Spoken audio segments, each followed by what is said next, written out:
بسم الله الرحمن الرحيم. الحمد لله رب العالمين، والصلاة والسلام على خاتم الأنبياء والمرسلين نبينا محمد وعلى آله وصحبه أجمعين. أما بعد، رمضان اور قرآن اس عظیم مہینے میں قرآن مجید کے پیارے الفاظ اور خوبصورت انداز بیان پر غور و فکر کا درس جاری ہے۔ پچھلے درس میں صحابہ کرام رضی اللہ عنہم کے تعلق سے چند باتیں کی تھیں۔ آج کی نشست میں جہاں پر رکے تھے وہیں سے درس کا آغاز کرتے ہیں کہ مہاجرین کون ہیں، انصار کون ہیں، ان کی کیا پہچان ہے اور کس انداز میں یہ تعارف کرایا ہے اور کیا مزید خوبیاں بیان کی ہیں۔ یعنی صحابہ کی عمومی خوبیاں بیان کرنے کے ساتھ اب یہ خصوصی خوبیاں ہیں، اب یہ خصوصی خوبیاں بھی دنیا والے اچھی طرح جان لیں۔ مہاجرین کون ہیں؟ آئیے دیکھتے ہیں۔ ارشاد باری تعالیٰ ہے: للفقراء المهاجرين الذين أخرجوا من ديارهم وأموالهم يبتغون فضلا من الله ورضوانا وينصرون الله ورسوله أولئك هم الصادقون۔ سورۃ الحشر آیت نمبر 8۔ پچھلے درس میں 32 پوائنٹ بیان کر چکے تھے صحابہ کی خوبیوں کے تعلق سے، اور آج کی نشست میں پوائنٹ نمبر 33 سے ان خوبیوں کا آغاز کرتے ہیں۔ 33 نمبر پر 33 فرمایا للفقراء المهاجرین، جو مال فے کا ذکر کیا گیا اس سے پہلے والی آیت میں، یہ فقراء مہاجرین کے لیے بھی ہے۔ فقراء ہے مہاجرین کی، جو سب سے پہلے یہاں پر جو خوبی ذکر کی ہے فقراء۔ فقیر ہونا کیسے خوبی ہے، سبحان اللہ۔ مہاجرین نے ہجرت کی ہے اور تمام اپنی دنیا کی جو بھی ان کے پاس تھی، ساری کی ساری دنیا جو ہے وہ اللہ کے لیے قربان کر کے آئے ہیں۔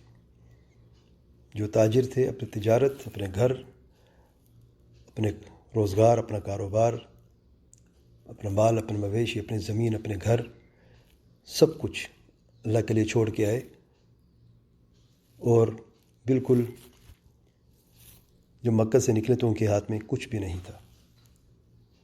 ان کے گھروں پر مشرکین قابض ہو گئے، ان کے مال پر قابض ہو گئے۔ جو اپنے گھر والوں کو بھی بچوں کے ساتھ لے کے آ سکتے تھے وہ آ گئے، جو نہیں آ سکتے تھے ان کو بھی وہاں پہ چھوڑ دیا، سبحان اللہ۔ تو فرمایا للفقراء المہاجرین، جبکہ سیدنا عثمان رضی اللہ عنہ اور کوئی ایسے صحابہ تھے، ابو بکر صدیق بھی تاجر تھے، سیدنا عثمان بھی تاجر تھے، تجارت کرنے والے تھے، ان کے وہاں پہ کافی مال تھا، لیکن جب وہاں سے نکلے اور مدینہ پہنچے تو ان کے خالی ہاتھ تھے۔ فقراء مہاجرین میں یہ بھی شامل ہیں، سیدنا عمر ہیں، سیدنا علی ہیں، اور دیگر صحابہ جو سابقون الاولون میں سے ہیں، وہ سب شامل ہیں۔ تو فرمایا الفقراء المہاجرین۔ نمبر 34 الذین اخرجوا من دیارہم، گھروں سے ان کو نکالا گیا ہے۔ یہاں پہ اللہ نے گواہی دی ہے کہ فقراء کیوں ہیں، گھروں سے ان کو نکالا گیا ہے، سبحان اللہ، سب کچھ چھوڑ دیا ہے۔ واموالہم، نمبر 35، گھروں سے نکالا گیا ہے اور ان کو جو ان کے مال تھے، جو روزگار تھے، جو تجارت تھی، ان کو زندگی سے ہی یعنی نکالا گیا، سبحان اللہ۔ جو بھی دنیا تھی ان کی دنیا سے نکالا گیا ہے۔ نمبر 36 یبتغون فضلا من اللہ، یہ انہوں نے کیوں کیا، یہ قربانی کیوں دی ہے؟ اللہ تعالیٰ کا فضل و کرم چاہتے ہیں بس، اور کچھ بھی نہیں چاہتے۔ نمبر 37 ورضوانا، اللہ کی رضا چاہتے ہیں، اللہ کے لیے کیا ہے، اللہ کی رضا کے لیے کیا ہے، سبحان اللہ۔ اس کے بعد فرمایا وَيَنْصُرُونَ اللَّهَ وَرَسُولَهُ، نمبر 38، اور نصرت کرتے ہیں اللہ تعالیٰ کے دین کی اور اللہ تعالیٰ کے پیارے پیغمبر صلی اللہ علیہ وسلم کی مدد کرتے ہیں۔ یہ قربانیاں اللہ تعالیٰ کے دین کے لیے دی ہیں، دین کی نصرت کے لیے دی ہیں۔ نمبر 39 اولئک هم الصادقون، یہی سچے لوگ ہیں۔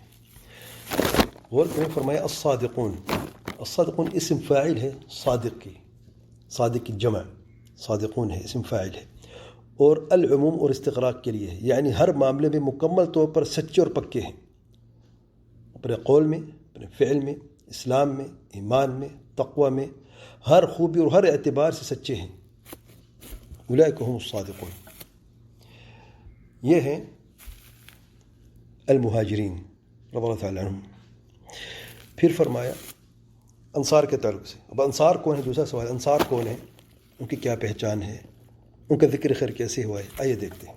ارشاد بارے تعالیٰ والذین تبوأوا الدار والایمان من قبلهم يحبون من هاجر إليهم ولا يجدون في صدورهم حاجة مما أوتوا ويؤثرون على أنفسهم ولو كان بهم خصاصة ومن يوق شح نفسه فأولئك هم المفلحون. سورة الحشر آیت نمبر 9. انصار کون ہیں؟ اللہ رضی عنہم.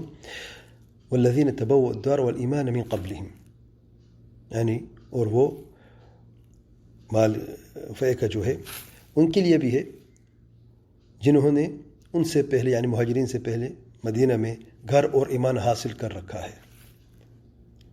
تو انصار کے سب سے پہلے خوبی کہ مدینہ میں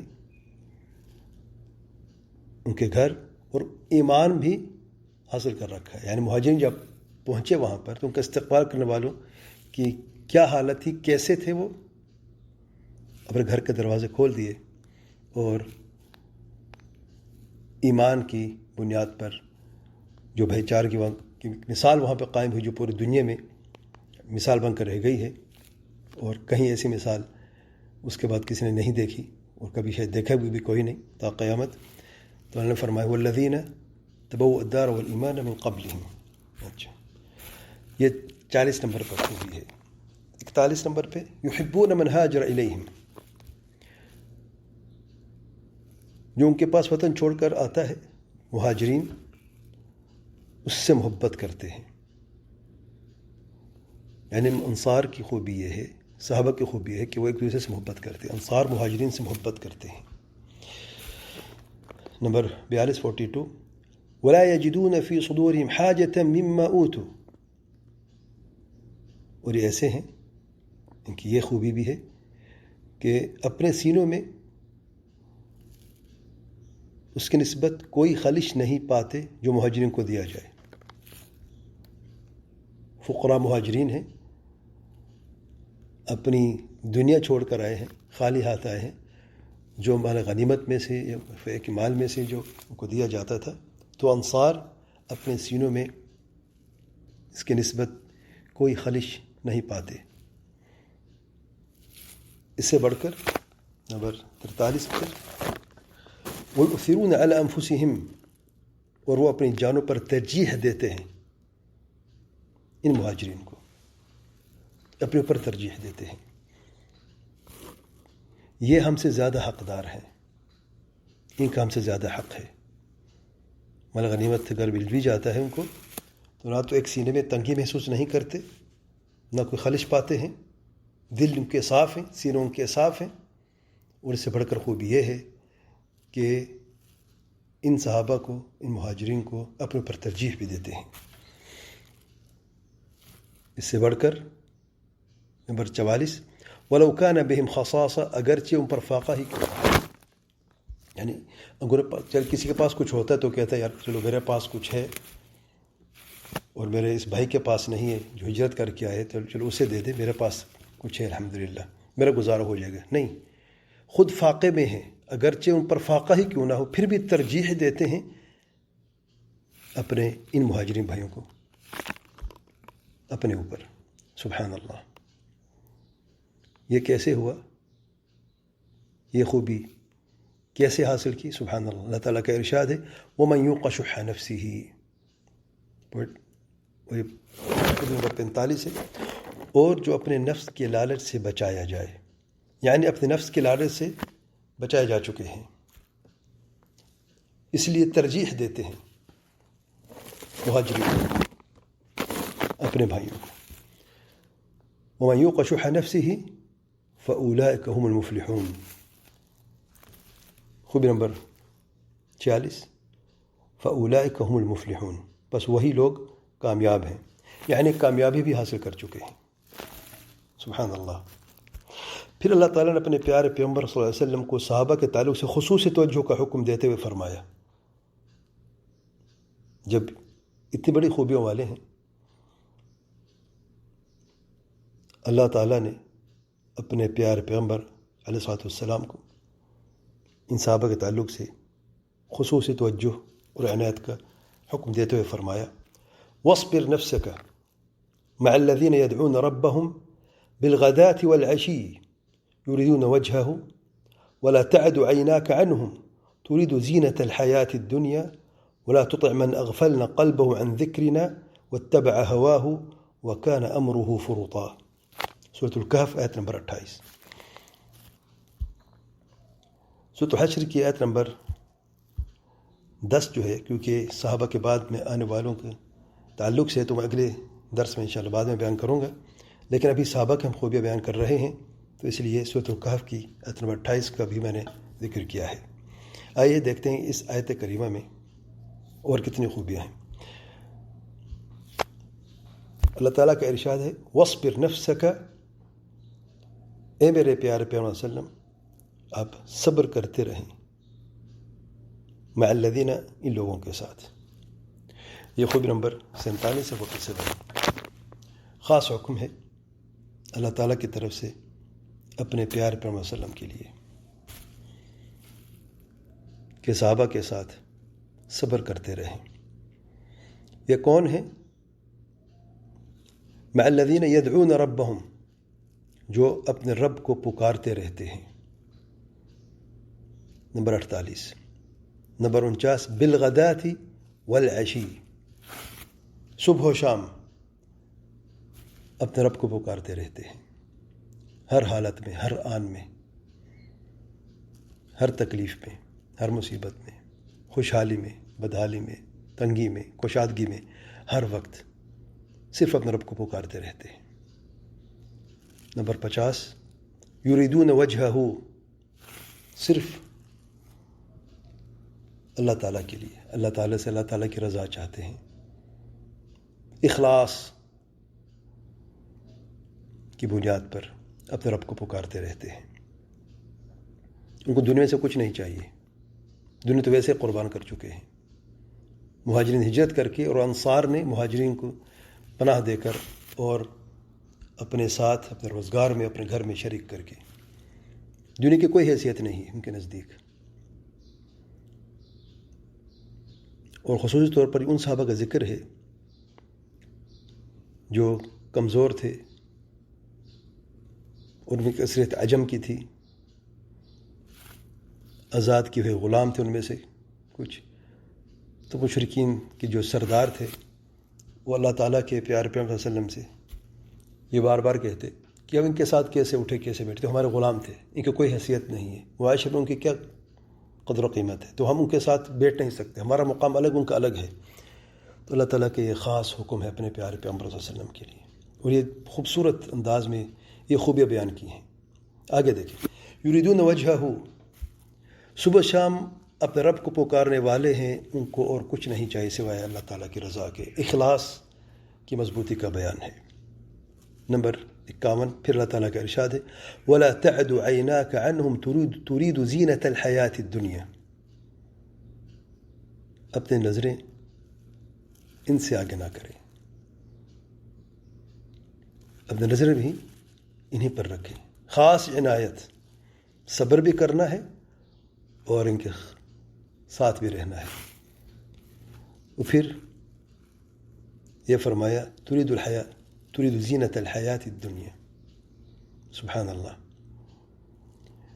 نمبر 52 میں ولا تطع من اغفلنا قلبه عن ذکرنا واتبع هواه وكان امره فرطا، یعنی ان تمام برائیوں سے بھی یہ صحابہ بری ہیں جو اللہ تعالیٰ کے پیارے پیغمبر صلی اللہ علیہ وسلم کو ان سے منع کر رہے ہیں، وہ سب ان برائیوں میں ڈوبے ہوئے ہیں، یہ ان کی خصلتیں ہیں. اس لیے آپ صلی اللہ علیہ وسلم کو ان کی باتیں سننے سے منع فرمایا، اور صحابہ کرام رضی اللہ عنہم پر خصوصی توجہ اور صبر کرنے کا حکم دیا ہے. جو منع کرنے والے ہیں اگرچہ اپنے معاشرے میں ان کا ایک مقام ہے، سردار ہیں، بڑے لوگ ہیں، عرب کے سردار ہیں. اللہ نے فرمایا وَلَا تُطِعْ مَنْ أَغْفَلْنَا قَلْبَهُ عَنْ ذِكْرِنَا. صحابہ کے تعلق سے فرمایا يدعون ربهم بالغداة والعشي يريدون وجهه، اور اس کے برعکس پھر بالکل اللہ تعالیٰ کی رحمت سے دور اور انتہا کر دی، مخالفت کی اور دھول کی. اللہ تعالیٰ سے اور اللہ تعالیٰ کی دین سے. فرمایا ولا تطع، اور مت مانو ان کی بات. اس کی من اغفلنا قلبه عن ذکر، اس کے دل کو ہم نے اپنے ذکر سے غافل کر دیا ہے. کیوں؟ واتبع ہوا، کیونکہ اپنی خواہش نفس کی پیروی کرنے والا ہے. وکان امر فرطا، اور اس کا معاملہ مجھے بالکل تباہی کی طرف چلا گیا. سبحان اللہ. ان تمام خوبیوں اور کامیابوں کی ضمانتیں جو ان کی زندگی میں ہی انہیں دی گئی تھی. دیکھیں صحابہ یعنی ان سارے برائیوں سے بری ہیں، اللہ نے خوبیاں بیان کی ہیں. اور یہ جو معاشرے کے بڑے لوگ ہیں جو دین کے دشمن ہیں، ان کی جو بری خصلتیں بیان کی ہیں، صحابہ کی خوبی یہ ہے کہ وہ ان بری خصلتوں سے بھی بری ہیں. سبحان اللہ. برعکس دل غافل نہیں ہے، اللہ کے ذکر میں ہمیشہ رہتے ہیں صبح و شام. اپنے خواہشات کی پیروی نہیں کرنے والے، بلکہ اللہ تعالیٰ کے پیار پر وسلم کی سنت کی پیروی کرنے والے ہیں. اور ان کا معاملہ جو ہے کامیابی، فرمایا ہم الصادقون ہم المفلحون حزب اللہ. کتنے پیارے پیارے الفاظ ہیں. دنیا میں جنت میں، سبحان اللہ، آخرت میں جنت ہے جن کے تلے نہریں بہہ رہی ہیں، اور وہ ہمیشہ ہمیشہ کے لیے جنتوں میں رہیں گے. ذالک الفوز العظیم. دنیا میں بھی عزت اور کامیابی ہے، اور آخرت میں بھی عزت اور کامیابی ہے. سبحان اللہ. ان تمام خوبیوں اور کامیابیوں کی ضمانتیں جو ان کی زندگی میں ہی انہیں دی گئی تھیں، ان تمام کے باوجود بھی ان کے علم، ایمان، عمل اور تقوی وغیرہ میں کبھی کوئی کمی نہیں آئی، بلکہ مزید جد و جہد کرتے رہے اور رب کریم کی رضا اور نزدیکی حاصل کرتے رہے، اور آخری وقت تک اس کا حق ادا کرتے رہے. سبحان اللہ و بحمدہ، سبحان اللہ العظیم. پھر ان کے بعد میں آنے والوں کا ذکر فرمایا کہ وہ کون ہیں، صحابہ کے تعلق سے انہیں کیا کہنا اور کیا کرنا چاہیے. ارشاد باری تعالیٰ ہے والذین جاءوا من بعدهم یقولون ربنا اغفر لنا ولإخواننا الذین سبقونا بالإیمان ولا تجعل في قلوبنا غلا للذین آمنوا ربنا انک رؤوف رحیم. سورۃ الحشر آیت نمبر 10. اور یہ آیت کریمہ صحابہ کے تعلق سے تیسری قسم کی آیات میں سے ہے. انشاءاللہ تعالی اگلے درس میں یہیں سے شروع کریں گے. واللہ اعلی و اعلم. اللہ تعالیٰ سے دعا ہے کہ ہمیں قرآن مجید کی تلاوت کا حق ادا کرنے اور اس میں غور و فکر کرنے کی اور صحیح عمل کرنے کی توفیق عطا فرمائے. توحید و سنت کو منہج سلف الصالحین پر چلنے کی توفیق عطا فرمائے، اور ہر وبا، فتنے اور شر پسندوں کے شر سے محفوظ فرمائے. آمین رب العالمین. سبحانک اللہم و بحمدک، اشہد ان لا الہ الا انت، استغفرک و اتوب الیک.